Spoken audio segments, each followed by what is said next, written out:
ایک حدیث میں آپ صلی اللہ علیہ وسلم نے ارشاد فرمایا کہ جو شخص اپنے مسلمان بھائی کی پردہ پوشی کرے گا اللہ تبارک و تعالی قیامت کے دن اس کی پردہ پوشی کریں گے۔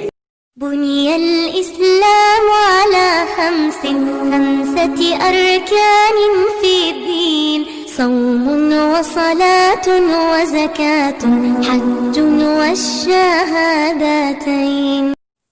بسم اللہ الرحمن الرحیم۔ حضرت مفتی صاحب، کسی صاحب کا سوال ہے کہ کسی کا راز فاش کرنا کیسا ہے؟ بسم اللہ الرحمن الرحیم۔ آپ کا سوال سن لیا ہے۔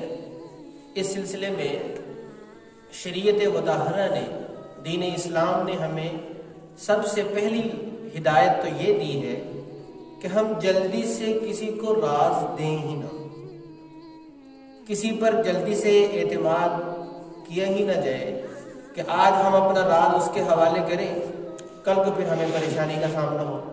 چنانچہ حضرت علی رضی اللہ تعالیٰ عنہ کا ارشاد ہے، فرمایا کہ سرک اسیرک، آپ کی جو راز کی بات ہے وہ آپ کا قیدی ہے۔ ان تکلمت بہ، اگر آپ نے وہ کسی کو بتا دیا تو صرت اسیرہ، پھر آپ اس کے قیدی ہو گئے۔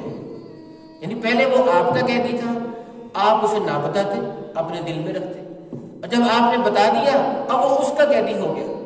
وہ ہی نہیں بلکہ آپ بھی اس کے قیدی ہو گئے، اب وہ چاہے تو بتا دے، چاہے تو اپنے پاس ہی رکھے۔ اسی طریقے سے آپ صلی اللہ علیہ وسلم کا ارشاد عالی ہے، آپ نے فرمایا کہ اپنے معاملات کو رازداری کے ساتھ انجام تک پہنچاؤ۔ اگر تم اپنے مقاصد کسی دوسرے کے سامنے رکھو گے تو ممکن ہے وہ آپ کے اوپر حسد کرے اور پھر اس میں سے برکت نکال لی جائے۔ تو جلدی سے کسی کو اپنی بات نہ بتائی جائے بلکہ اس کو چھپا کے رکھا جائے، تو اس کے ذریعے اللہ تبارک و تعالی اس کام میں برکت دیتے ہیں اور انسان عافیت کے ساتھ، خیریت کے ساتھ آگے تک پہنچ جاتا ہے۔ دوسری بات یہ ہے کہ ہم کسی کے پیچھے نہ پڑیں، اس کے راز معلوم کرنے کے لیے اس کی پرسنل لائف تک رسائی حاصل نہ کریں بلکہ بس اپنے کام سے کام رکھیں۔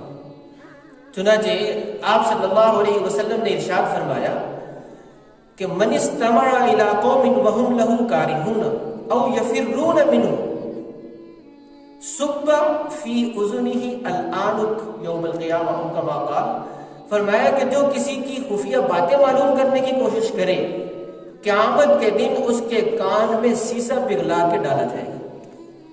امام قرطبی رحمۃ اللہ علیہ فرماتے ہیں کہ ایک لڑکی کو جب دفنایا گیا، اس کا بھائی بھی تدفین میں شریک تھا، اس کی کوئی چیز قبر میں گر گئی، اس نے اپنی والدہ سے بات چیت کی تو والدہ نے کہا کہ ابھی تدفین کی ہے تو نکال لو۔ چنانچہ جب قبر کشائی کی گئی، دیکھا کہ بیچاری وہ نوجوان لڑکی آگ کی لپیٹ میں ہے۔ اس نے آ کے اپنی اماں جان سے پوچھا کہ وجہ کیا ہے، تو بتایا کہ اس کی بری عادت یہ تھی کہ جب رات کو لوگ کواڑ بند کر کے، دروازے بند کر کے تنہائی میں چلے جاتے تھے تو یہ جا کے لوگوں کے دروازوں کے ساتھ کان لگا لگا کے ان کی باتیں سنا کرتی تھی۔ میں اسے منع بھی کرتی تھی لیکن اس کا پسندیدہ مشغلہ یہی تھا۔ تو دوسری بات یہ ہے کہ ہم کسی کے راز کے پیچھے نہ پڑیں۔ اب آتے ہیں ہم آپ کے سوال کے جواب کی طرف۔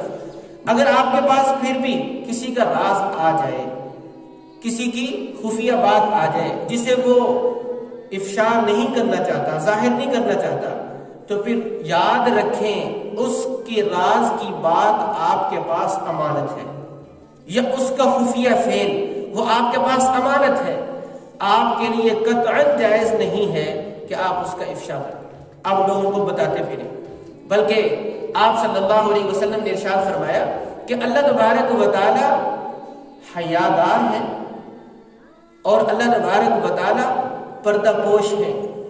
حیا کو بھی پسند کرتے ہیں، پردہ پوشی کو بھی پسند کرتے ہیں۔ بندہ اپنے مسلمان بھائی کی پردہ پوشی کرے، اللہ تبارک و تعالی اسے پسندیدہ نگاہوں سے دیکھتے ہیں۔ اور ایک حدیث میں آتا ہے، آپ نے فرمایا کہ جو شخص اپنے مسلمان بھائی کی پردہ پوشی کرے گا اللہ تبارک و تعالیٰ دنیا میں بھی آخرت میں بھی اس کی پردہ پوشی کریں گے۔ اگر ہم یہ چاہتے ہیں کہ ہمارے عیوب پر، ہماری خفیہ باتوں پر، ہمارے خفیہ افعال پر پردہ پڑا رہے، لوگوں کو معلوم نہ ہو، تو اس کا طریقہ یہ ہے کہ ہم لوگوں کے عیوب پہ پردہ ڈالے رکھیں، لوگوں کے رازوں پہ پردہ ڈالے رکھیں، اسے افشا نہ کریں۔ اور ایک حدیث میں آپ صلی اللہ علیہ وسلم نے ارشاد فرمایا کہ جو شخص اپنے مسلمان بھائی کی پردہ پوشی کرے گا اللہ تبارک و تعالیٰ قیامت کے دن اس کی پردہ پوشی کریں گے، اور جو اپنے بھائی کا راز فاش کرے گا اللہ تبارک و تعالیٰ اس کے راز فاش کر دیں گے، یہاں تک کہ گھر بیٹھے اس کو رسوا کر دیں گے۔ تو معلوم ہوتا ہے کہ اللہ تبارک و تعالیٰ کے ایک غیبی نظام ہے، اگر ہم دوسرے کی پردہ پوشی کریں گے تو وہ غیبی نظام ہمارے حق میں حرکت میں آئے گا، ہمارے عیوب بھی چھپے رہیں گے، اور اگر ہم دوسرے کے عیوب ظاہر کریں گے تو وہ غیبی نظام حرکت میں آئے گا، ہمارے بھی چھپی ہوئی باتوں کو وہ کھول دے گا۔ تو اس لیے ہمارے پاس اگر کسی کی راز کی بات آ جائے تو ہم اسے بالکل بھی افشا نہ کریں، اسے چھپا کے رکھیں۔ حضرت عمر بن الخطاب رضی اللہ تعالیٰ عنہ کہتے ہیں کہ میں نے اپنی بیٹی کے نکاح کے لیے حضرت عثمان رضی اللہ تعالیٰ عنہ سے بات کی کہ آپ حفصہ سے شادی کر لیں۔ حضرت عثمان نے کہا کہ چند دن میں سوچوں گا، پھر انہوں نے بتایا کہ ابھی تو میرا ارادہ نہیں۔ پھر حضرت عمر نے حضرت ابوبکر سے بات چیت کی کہ آپ میری بیٹی حفصہ سے شادی کر لیں، تو حضرت ابوبکر صدیق رضی اللہ تعالیٰ عنہ نے خاموشی اختیار کی، کچھ بھی نہیں بتایا۔ حضرت عمر کہتے ہیں کہ عثمان کی بات سے مجھے کوفت نہ ہوئی، لیکن ابوبکر کے انداز سے مجھے بہت کوفت ہوئی کہ انہوں نے کچھ بتایا ہی نہیں۔ چند دن کے بعد آپ صلی اللہ علیہ وسلم نے حضرت حفصہ رضی اللہ تعالیٰ عنہ جو حضرت عمر کی صاحبزادی ہیں ان کی طرف پیغام نکاح بھیجا، تو حضرت عمر رضی اللہ تعالیٰ نے بصر و چشم قبول کر کے نکاح کر دیا۔ پھر حضرت ابوبکر صدیق نے حضرت عمر سے کہا کہ آیا آپ کو تکلیف تو نہیں پہنچی تھی جب میں نے آپ کی بات سن کے خاموشی اختیار کی؟ تو انہوں نے کہا کہ بہت کوفت ہوئی۔ تو حضرت ابوبکر صدیق نے اس وقت بات واضح کی کہ اصل بات یہ ہے کہ آپ صلی اللہ علیہ وسلم میرے سامنے حفصہ کے ساتھ شادی کا اظہار کر چکے تھے، مشورہ کر رہے تھے، تو اس وقت آپ کی یہ بات میرے پاس راز تھی، امانت تھی، اس لیے میں نے آپ سے اس وقت کچھ نہیں کہا۔ اب جب شادی ہو چکی ہے تو میں آپ کو بتاتا ہوں کہ اصل سلسلہ یہ تھا، وجہ یہ تھی میری خاموشی کی۔ اس سے یہ بات پتہ چلی کہ حضرات صحابہ کرام ایک دوسرے کے راز کو کس طریقے سے تحفظ دیا کرتے تھے۔ آپ صلی اللہ علیہ وسلم نے تو یہاں تک فرمایا کہ المجالس بالامانہ، کہ مجلس کی بات امانت ہے۔ اگر آپ نے کسی مجلس میں کوئی بات سنی ہے تو آپ اس کو آگے نقل نہیں کر سکتے، بلکہ وہ آپ کے پاس امانت ہے، اور امانت میں خیانت یہ نفاق کی علامت ہے، ایمان کی علامت نہیں ہے۔ ایمان یہ ہے کہ آپ امانت کی پاسداری کریں۔ شاید یہ جس صاحب نے سوال کیا ہے ان کے سوال کی وجہ یہ ہو کہ